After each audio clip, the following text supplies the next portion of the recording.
Terima kasih Anda masih bersama kami di Liputan Metropolis, pemirsa. Kunjungan kerja Wakil Presiden Republik Indonesia Gibran Rakabuming Raka di Palembang, diantaranya meninjau sekolah rakyat dan pasar 16 Ilir.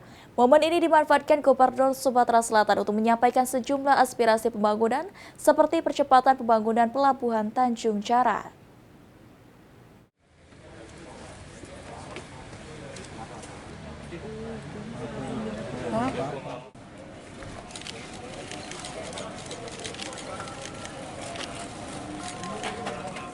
Wakil Presiden Republik Indonesia Gibran Rakabuming Raka meninjau langsung proses belajar mengajar di Sekolah Rakyat Palembang serta mengunjungi Pasar 16 Ilir Palembang. Di setelah kunjungan itu, Gubernur Sumatera Selatan Herman Deru menyampaikan aspirasi pembangunan daerah, mulai dari percepatan Pelabuhan Tanjung Jara, pembangunan jalan tol hingga perbaikan Jalintim. Menurut Herman Deru, aspirasi itu penting demi kepentingan masyarakat luas dan disampaikan langsung kepada Wapres beserta jajaran staf kepresidenan.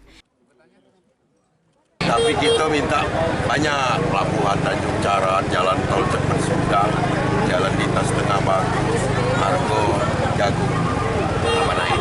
Pak, tadi soal jalan lintas timur minta tak Pak? Minta lah, kan tidak aku minta, iya. Itu kepentingan masyarakat. Oke, langsung minta sama Pak Wapres langsung Pak. Langsung lah, dicatat sama Pak KSP.